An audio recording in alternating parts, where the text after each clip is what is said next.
नमस्कार दोस्तों, जय हिंद, जय भारत। इलेक्ट्रिकल मशीन डिजाइन के मॉड्यूल 1 का आज लेक्चर नंबर 7 है और आज का हमारा टॉपिक है इंजीनियरिंग मटेरियल्स, जिसमें हम second type of engineering material का डिस्कशन करेंगे। लास्ट वीडियो में हमने डिस्कशन कर लिया था फर्स्ट टाइप ऑफ मटेरियल को, जिसको हम बोलते हैं कंडक्टिंग मटेरियल। आज हम उस मटेरियल का डिस्कशन करेंगे जिसको यूज करके इलेक्ट्रिकल मशीन के अंदर हम कोर डेवलप करते हैं, and that material is called magnetic materials. Video शुरुआत करने से पहले मेरा एक हम्बल रिक्वेस्ट है, अगर आप डायरेक्ट इस वीडियो पे आए हैं तो प्लीज आप इलेक्ट्रिकल मशीन डिजाइन के प्लेलिस्ट में जाके वीडियो नंबर 1 से शुरुआत करें, और अगर आप यही वीडियो देखना चाहते हैं तो प्लीज आप एंड करने के बाद आप जरूर लेक्चर नंबर 1 देखें। ओके। नमस्कार बच्चों, मैं आपका गुरु दोस्त प्रशांत सर स्वागत करता हूं आपके channel Sai academy of electrical engineering.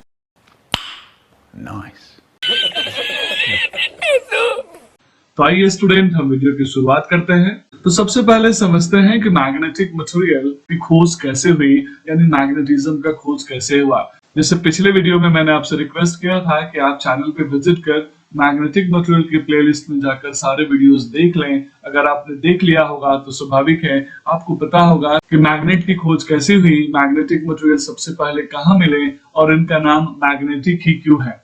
तो काफी सारे फेमस स्टोरीज हैं जिनको लोग अलग अलग तरीके से बताते हैं। मैं बहुत ब्रीफ में आपको बता के आगे बढ़ता हूँ, और ब्रीफ स्टोरी ये है, एशिया कॉन्टिनेंट की मैग्नेशिया नामक जगह एक ऐसी विचित्र घटना घटी जहाँ पे एक लकड़हारे को एक ऐसा पत्थर मिला जो कि लोहे को अपनी तरफ खींचता था, और यही पत्थर बाद में बन गया मैग्नेटिक मटेरियल, जिससे बना मैग्नेट।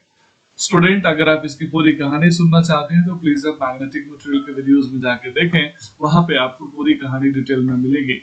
तो जो मैग्नेटिक मटेरियल मिला वो जो कि एशिया कॉन्टिनेंट के मैग्नेशिया नामक जगह पे मिला, और उस चमकीले पत्थर के अंदर जो प्रॉपर्टी थी वो थी मैग्नेटाइट की, मींस Fe3O4 की, इसीलिए इस मटेरियल का नाम पड़ गया मैग्नेटिक मटेरियल। आइए स्टूडेंट, अब हम इस चमकीले पत्थर यानी मैग्नेटिक मटेरियल का बेसिक डेफिनेशन समझते हैं। मींस वो मटेरियल जो कि किसी एक्सटर्नल मैग्नेटिक फील्ड के तरफ अट्रैक्ट हो या मैग्नेटाइज हो या किसी चुंबक से अट्रैक्ट हो, that is called a magnetic material. अगर मैं इलेक्ट्रिकल मशीन डिजाइन से कुछ अच्छे मैग्नेटिक मटेरियल की बात करूं तो हमारे पास आयरन है, हमारे पास निकल है, हमारे पास कोबाल्ट है, स्टील है, ये सारे के सारे एक मैग्नेटिक मटेरियल की कैरेक्टरिस्टिक्स रखते हैं। तो स्टूडेंट, अगर गुड मैग्नेटिक मटेरियल की बेसिक प्रॉपर्टीज की बात करूं, जो फर्स्ट प्रॉपर्टी होगी वो होगी उससे रिलेक्टेंस से लेकर वो प्रॉपर्टी जो मैग्नेटिक फ्लक्स को अपोज करता है सेटअप होने से, उसको बोलते हैं रिलेक्टेंस।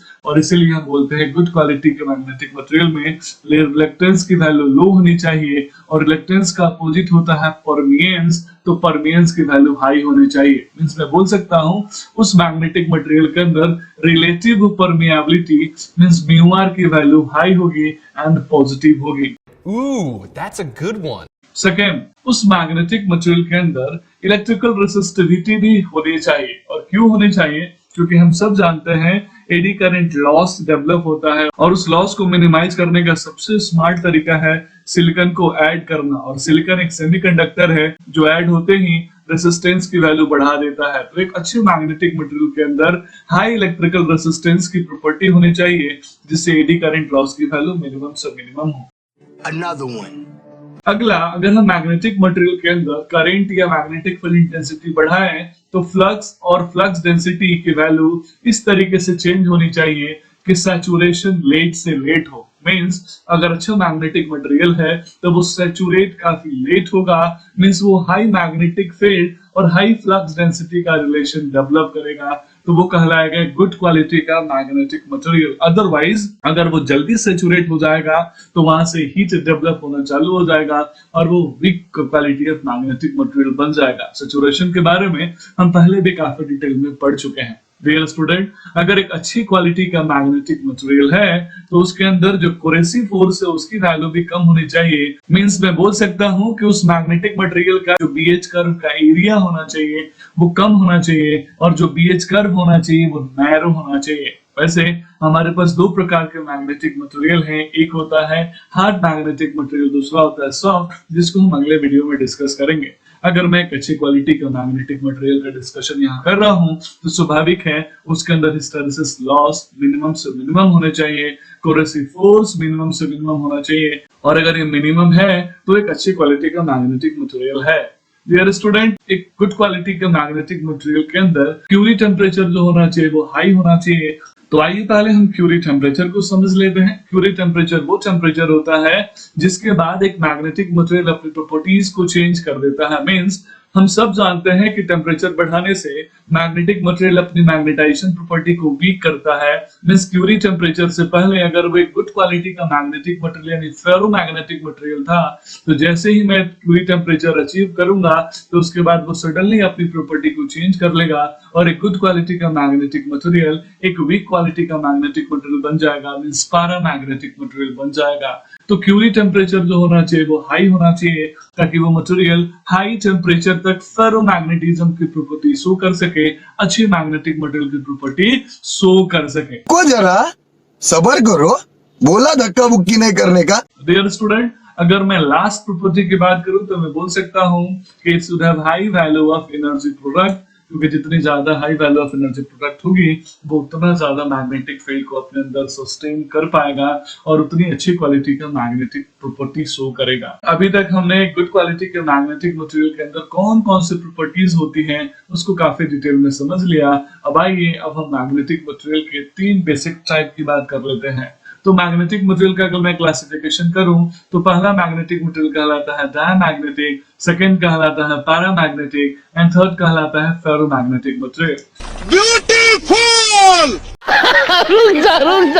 हम इस फेरोमैग्नेटिक मटेरियल को भी सब क्लासिफाई कर सकते हैं, ferromagnetic material, anti ferromagnetic material. Dear student, already एक बहुत बेहतरीन क्वालिटी का वीडियो मैंने टाइप ऑफ मैग्नेटिक मटेरियल के बारे में बनाया हुआ है, काफी शानदार एग्जांपल्स हैं। मेरा हम्बल रिक्वेस्ट है कि आप इस वीडियो को देखने के बाद उस वीडियो को जरूर देखें और dia para and ferromagnetic material का बेसिक कंसेप्ट काफी डिटेल में समझिए। आइए यहाँ पे हम इलेक्ट्रिकल मशीन डिजाइन के पर्पस से हम तीनों मैग्नेटिक मटेरियल की बेसिक प्रॉपर्टी समझ लेते हैं। डायमैग्नेटिक मटेरियल वो मैग्नेटिक मटेरियल होगा जो कि मैग्नेटिक फील्ड को इनिशियली रिपेल करेगा मींस वो मना कर देगा, बोलेगा मुझे मैग्नेटाइज नहीं होना है। पैरामैग्नेटिक वो मटेरियल होगा जो बहुत वीक अट्रैक्ट करता है मैग्नेटिक फील्ड को, जबकि फेरोमैग्नेटिक मटेरियल वो मैग्नेटिक मटेरियल होगा जो बहुत स्ट्रांगली अट्रैक्ट करता है किसी मैग्नेटिक फील्ड या मैग्नेट को। अगर मैं एग्जांपल्स की बात करूं जो काफी इंपॉर्टेंट है आपके लिए, तो हमारे पास डायमैग्नेटिक मटेरियल में antimony, bismuth, copper, gold, silver, ये सारे के सारे डायमैग्नेटिक मटेरियल हैं। अगर मैं पैरामैग्नेटिक की बात करूं तो aluminium, chromium, alkaline and other type of earth metals, platinum, oxygen, ये सब के सब वीक मैग्नेटिक मटेरियल यानी पैरामैग्नेटिक मटेरियल है। अगर मैं यहाँ good quality of magnetic material की बात करूं तो आयरन, कोबाल्ट, निकेल, ये सारे के सारे good quality of magnetic material है। स्टूडेंट, हम पैराडायर फेरोमैग्नेटिक मटेरियल को ऐसे भी समझ सकते हैं, क्लास का वो बच्चा जो पढ़ना ही नहीं चाहता, जो कभी कॉलेज ही नहीं आता, वो कहलाएगा डायमैग्नेटिक। गजब बेइज्जती है। प्यारी समझ गई। वो बच्चा जो कॉलेज तो आता है पर क्लास करने में उसको कोई इंटरेस्ट नहीं है, दैट इज पैरामैग्नेटिक। नहीं, अभी और सुनिए। वो बच्चा जो कभी एब्सेंट नहीं होता और रेगुलर क्लास करता है, हर चीज को पूरी जिम्मेदारी के साथ समझता है, that is called ferromagnetic material. तो डायमैग्नेटिक मटेरियल को हम जो मैग्नेटिक फील्ड में रखेंगे तो वो स्ट्रांगली रिपेल करेगा मैग्नेटिक लाइंस को, ये स्लाइटली अट्रैक्ट करेगा और ये काफी इफेक्टिवली अट्रैक्ट करेगा, जिससे मैग्नेटिक लाइंस उसकी बॉडी से पास होने लगेंगी। तो आइए अब हम डायमैग्नेटिज्म एंड पैरामैग्नेटिज्म के कुछ बेसिक प्रॉपर्टीज की बात कर लेते हैं। तो डायमैग्नेटिक मटेरियल की जो प्रॉपर्टी डायमैग्नेटिज्म है उसमें जो मैग्नेटिक ससेप्टिबिलिटी होगी, मींस ऊंचाई होगा, उसकी वैल्यू स्मॉल और नेगेटिव होगी, 10⁻⁻⁶ to 10⁻⁵, और वो नेगेटिव है, दैट्स व्हाई माइनस ईयर।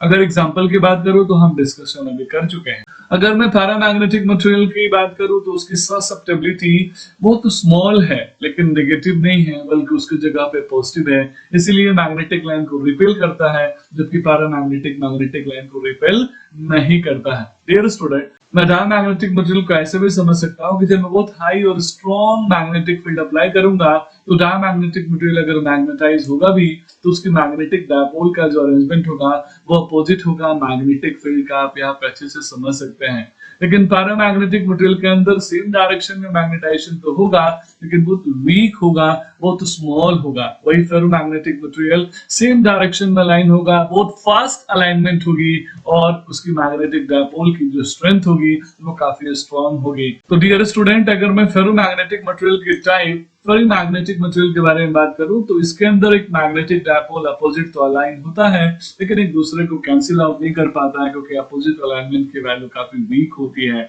तो इसमें नेट मैग्नेटिज्म हमें मिलता है, जबकि जस्ट उसका उल्टा एंटी फेरोमैग्नेटिक मटेरियल में मैग्नेटिक अलाइनमेंट एक दूसरे के अपोजिट होगा और जिसकी वजह से जो नेट मैग्नेटिक इफेक्ट होगा वो काफी वीक होगा, क्योंकि वो एक दूसरे को ही कैंसिल कर लेंगे एंटी पैरेलल अलाइन होके। तो आइए स्टूडेंट, अब हम engineering material means magnetic material के कुछ बेसिक प्रॉपर्टीज को यहाँ पर डिस्कस कर लेते हैं कि एक फेरोमैग्नेटिक मटेरियल जिसको हम यूज करते हैं इलेक्ट्रिकल मशीन डिजाइन के कोर बनाने में, उस फेरोमैग्नेटिक मटेरियल के अंदर कौन कौन सी मैग्नेटाइजेशन प्रॉपर्टी होगी। तो सबसे पहला कि आप जिस डायरेक्शन में मैग्नेटिक फील्ड अप्लाई करेंगे उसी डायरेक्शन में उसके सारे डायपोल्स क्विकली अलाइन हो जाएंगे। ये इसका सबसे पॉजिटिव मैग्नेटिक प्रॉपर्टी है, जिसकी वजह से ये एक प्रीफरेबल गुड क्वालिटी का मैग्नेटिक मटेरियल है। मींस मैं बोल सकता हूं कि फेरोमैग्नेटिक मटेरियल स्ट्रांगली अट्रैक्ट होता है मैग्नेट की तरफ। फेरोमैग्नेटिक मटेरियल की एक और क्वालिटी है और वो है कि अगर आप एक बार इसको मैग्नेटाइज कर दिए और अगर आपने एक्सटर्नल मैग्नेटिक फील्ड को रिमूव भी कर दिया तो ये कुछ देर तक अपने अंदर मैग्नेटाइजेशन की वैल्यू रिटेन करके रखेंगे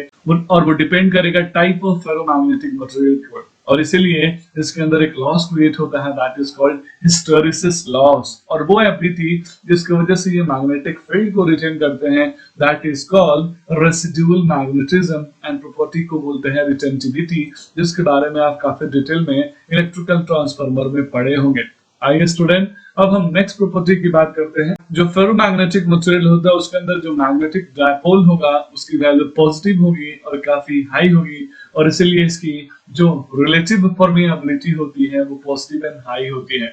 अगर हम फेरोमैग्नेटिक मटेरियल के ससेप्टिबिलिटी की बात करें तो उसकी value very high, positive and large होती है। सिमिलरली अगर मैं फेरोमैग्नेटिक मटेरियल के सैचुरेशन पॉइंट की बात करूं तो सैचुरेशन पॉइंट काफी लेट मिलता है, जिसकी वजह से ये एक अच्छा मैग्नेटिक मटेरियल का प्रॉपर्टी शो करता है, जिससे हम यूज करके ट्रांसफार्मर और मशीन का कोर बनाते हैं। फेरोमैग्नेटिक मटेरियल के अंदर high value of flux density मिलती है as compare to other magnetic material, और यही इसका रीजन है कि हम इसको प्रीफर करते हैं गुड क्वालिटी ऑफ कोर की तरह।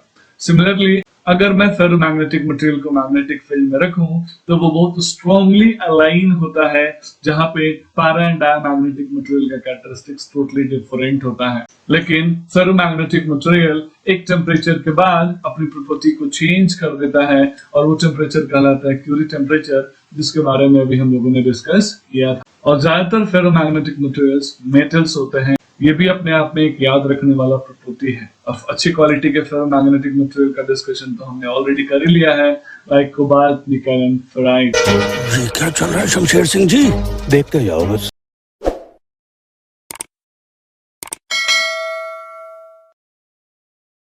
So this is all about ferromagnetic material. This is all about properties of ferromagnetic material.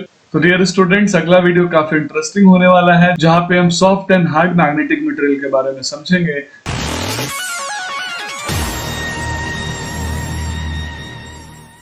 हम समझेंगे कि soft and hard magnetic material किन दो प्रॉपर्टीज को एक्सप्लेन करता है जो हमसे भी मिलता जुलता है। हम यहाँ समझेंगे कि आपका नेचर सॉफ्ट मैग्नेटिक मटेरियल की तरह है या आपका नेचर हार्ड मैग्नेटिक मटेरियल की तरह।